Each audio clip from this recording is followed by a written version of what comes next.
this team is happy to be done with the hypotheticals and be moving into a concrete reality that Aaron Rodgers is going to be a quarterback for the Pittsburgh Steelers. Will this team be better? Have they gotten better in the quarterback room? Will they contend for that championship that Pittsburgh Steelers people and fans and organization think is the standard? It might be the best option for Pittsburgh, and Pittsburgh might be the best option for Rodgers. These two entities need each other. Now, Aaron Rodgers is signing with the Pittsburgh Steelers. We start with you. What do you think is key to this new offense working out?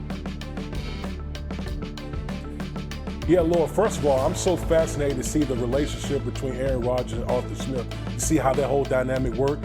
But for me, the most important aspect is the offensive line. You know where I was going to go with that. This Pittsburgh Steelers organization has invested heavily on the offensive line. You know, in 23 and the 24 draft, I mean, that's literally four out of their 5 starters came from those 2 drafts respectively. So they need that unit to come together. They didn't play all that well last year. They need that unit to come together because we know Aaron Rodgers is no longer a spring chicken at 41 years old. Spring chicken.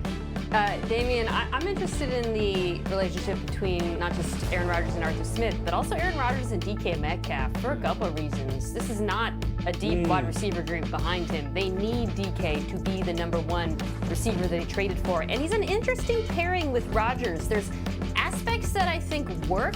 Last year you saw Rodgers still has the arm talent to throw deep outside the numbers where DK is at his best. But then there's aspects of it that make me a little bit nervous. I think in Seattle there was some frustration at times with DK's lack of nuance and timing and the route running. And I don't know if y'all have watched Aaron Rodgers when his receivers aren't in the right place at the right time, but it's not always a happy situation. So I think that's something that I'm going to be focused in on to see how it works out. Yeah, Mina, Mike Williams is going to join us tomorrow on NFL Live for more on the dynamic you just described. Here's what I'll say. The move that the Steelers made to sign Aaron Rodgers at that cost is a perfectly reasonable investment. Under $14 million in base value is really, by NFL quarterback standards, close to the bottom of veteran contracts. That being said, I don't want to confuse activity with achievement this offseason for the Pittsburgh Steelers. Brian Clark was talking about it. You heard it in that voiceover to begin this segment. This is a team that, what are they going to do every single year under Mike Tomlin? Have at least a 500 record. That's not the bar. The bar is whether this team can win meaningful football games in January, which they have not done in nearly a decade. I think Aaron Rodgers was the Steelers' best available option. I have no issue with the cost. I think he'll be better than he was last year. I think he will be a little bit re-energized. I think this team's the 3rd best team in his own division. And that, to me, is where I think the Pittsburgh Steelers' most important bottom line is, Laura. Yeah, they might win 8 or 9 games this year, but no, I don't think they're going to Kansas City or Buffalo and winning in January. Yeah, right. I mean, that's what every Steelers fan is like, all right, how do we get over this hump? But the other thing here, Graz, is the timeline. I think people get frustrated when we're just talking like the wait for Aaron Rodgers, but the reality is they are behind the 8 ball here. How does Arthur Smith plan to manage the late addition? You see this becoming a thing down the road. Yeah, look, I mean, Aaron Rodgers is 41 years old. Any player, when they first arrive, is going to need some level of ramp-up period. He's probably not going to be as active in the mini camp as he would have been if he'd been there all off season, but that's okay. They've been in contact with Aaron Rodgers. Arthur Smith and Aaron Rodgers have had conversations over the previous several weeks about the offense, what it would look like if Aaron did end up signing there. So they've laid a lot of that groundwork already. Arthur Smith has 2 guys in the league that he worked with in Tennessee, Matt LaFleur, who was Rodgers' head coach in Green Bay at the end, and Todd Downing, who was the Jets quarterbacks coach the last couple of years. So he's talked to those guys about what Rodgers is like, what he likes, what he doesn't. So they've been preparing for his arrival. And even if you don't see like the full Aaron Rodgers experience in minicamp, I think they'll have him ready to go by the time training camp rolls around. It all makes sense, and he's no stranger to getting ready to go, right? You just think about the other players in the offense and how that all marries together. Let's get into some more top stories with Rod. Let's start with some of the news coming out of Houston. What more can you tell us? Well, as you mentioned earlier, Nick Chubb, the running back, is in Houston today, taking a physical, expected to sign if all goes well, which it sounds like it is at this point going well. So he will add to that backfield along with Joe Mixon as the Texans try and, get the offense back to where it was in C.J. Stroud's burst season after a little bit of a step back offensively last season. Jalen Ramsey of the Dolphins. The Dolphins have been very clear that Jalen Ramsey is likely to not be on their team this year. They have been talking trade with various teams. I think there's a belief that Jalen Ramsey will get traded. When and to whom remain questions. The acquiring team likely would have to pick up at least some of the $20 million Ramsey has coming his way this season, which is a complicating factor, as could be the Packers' release today of cornerback Jair Alexander, who's a younger and now cheaper option than Jalen Ramsey. Maybe interested teams could look that way instead. Alexander, still just 28 years old, but he's missed at least 10 games due to injury in 3 of the past 4 seasons. The Packers just deciding that they just haven't been able to count on him being available to them, so they move on at cornerback post Jair Alexander. I mean, to that end, Jair Alexander has seen a significant dip in production, but he's also struggled to stay on the field, playing in 14 of 34 games over those last 2 seasons. Graz referencing that.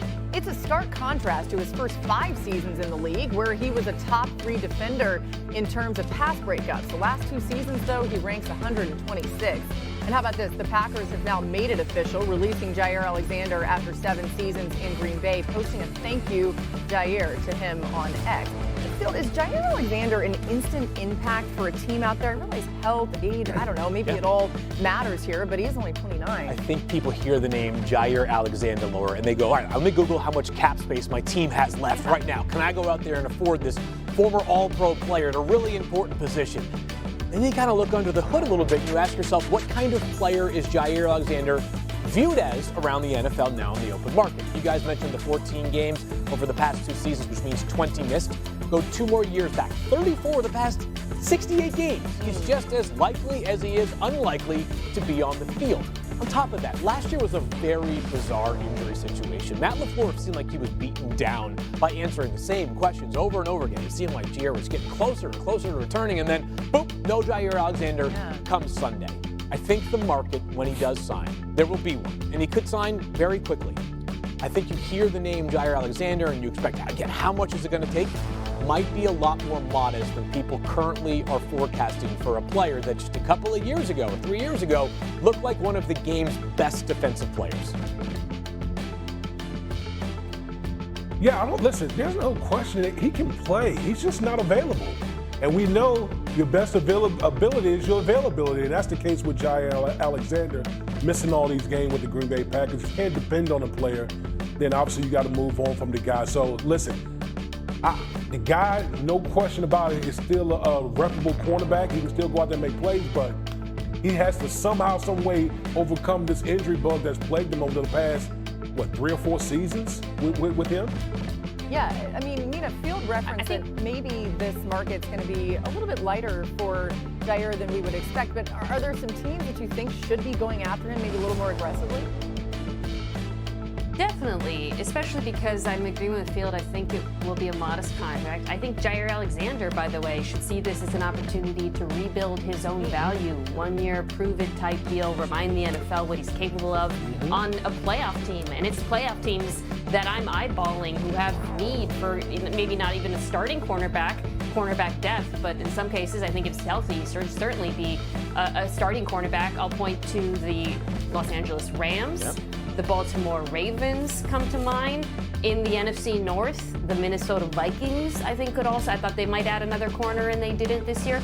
All 3 of those teams, Laura, are legitimate contenders, and all 3, I think, would benefit from the presence of Alexander. I like those. You know what's interesting right now for Jair? This is uncharted territory. He was drafted and extended by the Packers. There are certain guys who, they either reach this stage of their career or when they get there multiple times throughout their career, are actually at their best when they're playing for something bigger, right? So, again, I think the number is going to surprise people when they hear Jair Alexander. Maybe it's a $4 or $5 million base value for Alexander. Maybe it's a 1-year deal like Mina said. But now he understands, I'm not on this contract that pays you $20 million per year like he just was with Green Bay. If I don't play well this year, then how many more bites of the apple am I going to get significantly? So the 1-year deal probably stings a little bit right now. Probably wanted to stay in Green Bay on a restructured contract, but it gives him an opportunity, as Mina laid out, to potentially, a year from now, feel and look a lot more like Jair Alexander in March than he was this past season. Well, so much time. The other thing, too, is the chance to maybe win a Super Bowl. I mean, yes. the teams that Mina named there right in